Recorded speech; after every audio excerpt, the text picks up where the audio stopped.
Are you ready to challenge everything you've heard about kidney disease? There are 4 big lies that some doctors are still telling their patients, lies that could block any chance of improvement. Let's start with what might be the most serious one of all. Lie number 4, there's nothing you can do to improve. How many of you have been told by your doctor that CKD only goes in one direction, downhill, and that all treatments can only slow it down? No hope, no way out. But let me tell you right now, that is a lie. Improvement is possible at all stages. You might wonder why I believe this so strongly. I want to share a few powerful stories from some of you. I'm so happy to share my mom's report. Her kidney function was at 6. Almost 5 months later, as of yesterday's report, it has increased from 6 to 22. A huge congratulations on this incredible improvement, more than tripling her initial kidney function. This is unimaginable. People are asking what treatment she started, and don't worry, I'll keep you updated. CKD patients aren't expected to triple their kidney function in 5 months, right? Here's another story. This happened to me today. My nephrologist said there was no hope. In 1 year, my GFR increased from 34% to 42% because of you. A GFR increase from 34% to 42% is a major improvement, especially considering I ate poisonous mushrooms in 2019. I had to go on dialysis for 2 months with a GFR of 3%. Now, after 5 years, it's at 42%. He suffered acute kidney injury from eating toxic mushrooms and had to go on dialysis with almost no kidney function left. But as soon as he was able to start taking care of himself again, he was able to restore his kidney function to 42%. Incredible! From dialysis to 42% kidney function. Here's what he's been doing: NOC, spirulina, probiotic fiber, berberine, omega-3, and CBD with melatonin and GABA. So, one of my followers not only escaped dialysis but also documented his entire journey and shared the methods he used. He's taking NOC, one of the most powerful antioxidants on earth. NOC is a special product, especially when liver health is involved. Spirulina is a superfood with an amazing nutrient profile, especially great for those with anemia. Then there's probiotics and fiber, a combo I always recommend for gut and kidney health. Berberine is great for diabetes and weight loss. Omega-3 and melatonin with GABA really help improve sleep. Now, before you rush out to buy all these supplements, stop. Here's the important thing to remember: every case of kidney disease is unique. What works for one person may not be the magic solution for you. So stay informed. Keep learning, keep asking questions in the comments, and if you're ready for a treatment plan designed just for you, let's figure out what will work best for you together. Personalized care is what leads to the biggest transformations. Let's make this work for you. Now, what's worse than a lie? Lie number 3, CKD can only be treated with medication, not diet. What I'm about to debunk here is even more dangerous. This nonsense isn't just coming from ordinary doctors. No, it's from actual published researchers. Yes, folks, people who should know better. According to a review titled "Protein Restriction for CKD, Time to Move On," you no longer need to follow a renal diet because there are better medications available today that make dietary restrictions obsolete. Does that sound reasonable? Of course, the implications here are massive. Have they really found a better alternative to protein restriction? Let's face it, the CKD diet is not an easy one to follow. A CKD patient is required to consume a very limited amount of protein daily, which means meticulously measuring portions at every meal. And of course, no meat, no dairy, etc. Then you have to limit phosphorus and sodium, and in some cases, oxalates or high-calorie foods for those who need to lose weight, and much more. A renal diet is about as exciting as reading the terms and conditions on a tax form.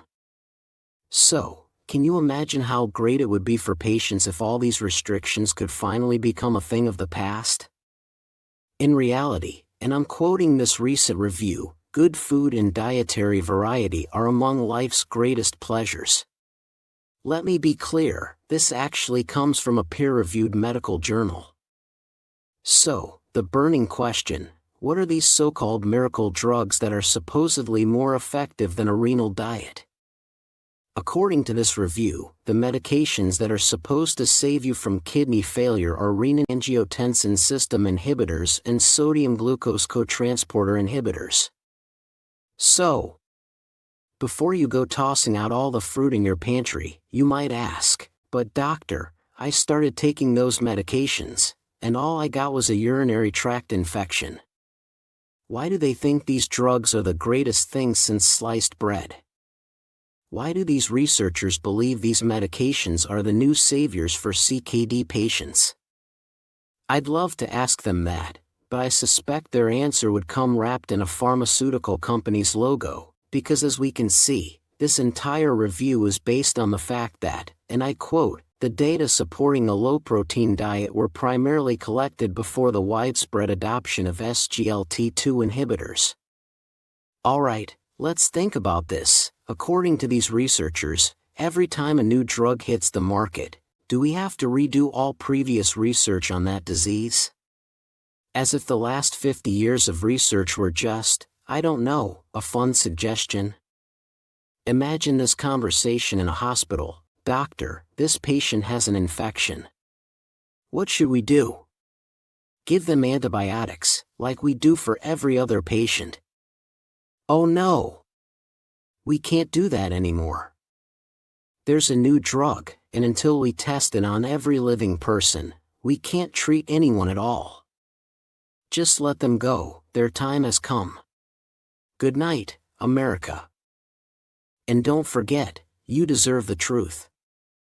At this point, I'll reveal that at least one of the 3 researchers behind this study works for AstraZeneca. However, here's the deal. These drugs can help some people, at least in practice. If you have proteinuria and are still in the early stages, ACE inhibitors, ARBs, and SGLT2 inhibitors can actually help slow the progression of kidney disease. But here's the trap, these medications go from being a savior in stage 3 to a destroyer in stage 4. So, if you're taking Farxiga or an ACE inhibitor and you think you're safe, make sure your nephrologist is monitoring your kidney function like a hawk. Especially Farxiga, that stuff is not safe in the later stages of kidney disease. But do you know what actually works in stage 4 kidney disease? A kidney-friendly diet. Lie number 2, cheese is good for your kidneys. Since today's video is all about cutting through misinformation surrounding the kidney diet, let's answer a question from one of you. Why do so many doctors recommend a diet full of cheese and meat? Cheese and meat, the perfect pair. Because nothing says kidney-friendly like clogging your arteries with more dairy and protein than a barbecue at a cheese factory. But recently, I've seen more and more doctors recommending cheese, and that worries me. A stage 4 CKD patient went to see a dietitian and was told to eat cheese every day. Injecting cheese straight into dialysis patients? So apparently, 2024 is the year doctors think CKD patients, who are extremely sensitive to protein and phosphorus and might be carrying a little extra weight, need more cheese. But because we care about you, you deserve the truth. Cheese comes with not just 1, not just 2, but 3 major problems for kidney patients. Cheese is extremely calorie dense. If you need to lose weight, cheese is a no-go. I completely understand that some patients need extra calories, especially from tasty foods, but don't get them from cheese. Protein. Unless you're on dialysis or planning to be soon, you need to avoid excess protein. Phosphorus.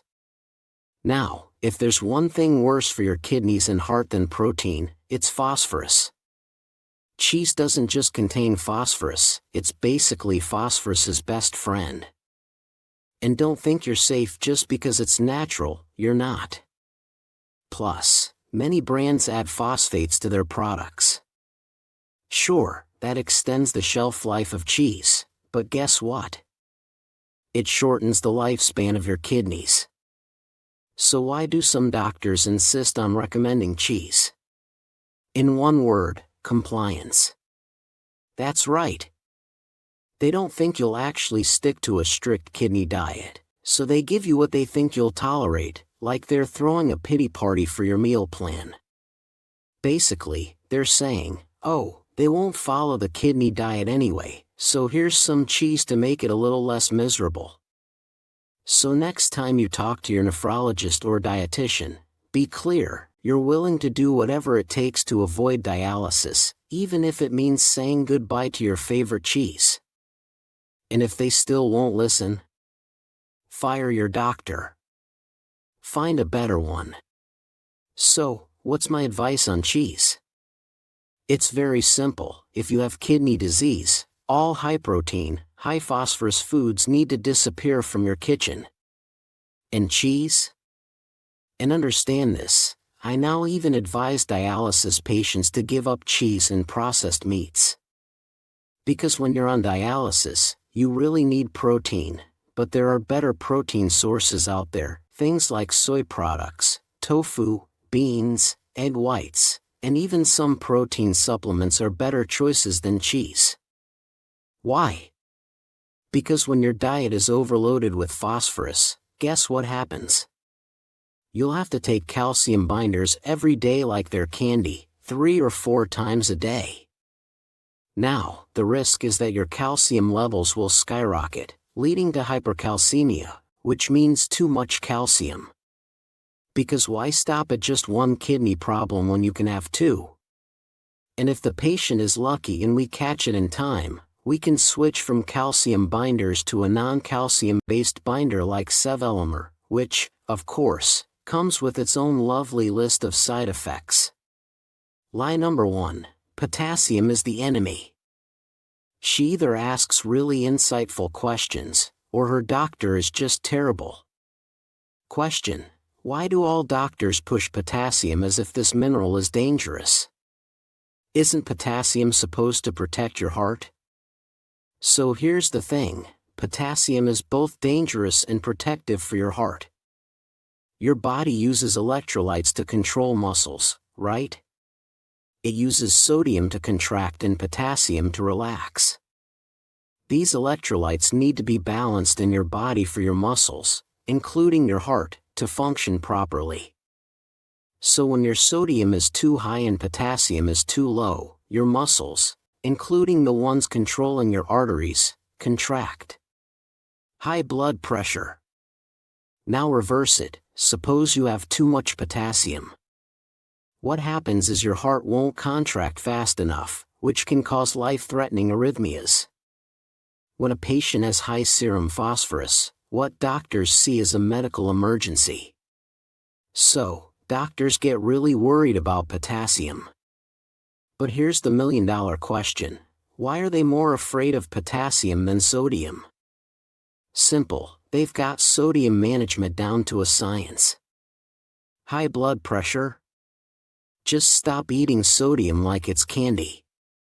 Not everyone is out here sprinkling potassium on their salad. How do we even manage it? Look, I don't expect your family doctor to know anything about potassium management. Honestly, that's a nephrologist's job. If your potassium levels are high, your nephrologist should investigate. Are you on ARBs or ACE inhibitors? Do you have metabolic acidosis? Are you constipated like you've been eating nothing but cheese for a week? It's not your diet that's the main culprit, it's the underlying issues causing your potassium problem. So, this is why your family doctor is scared of potassium, because they don't know how to manage it. But let's be real, the whole bananas are the enemy thing is embarrassing in 2024. And that's all for today. Thank you for watching. God bless you all. Goodbye.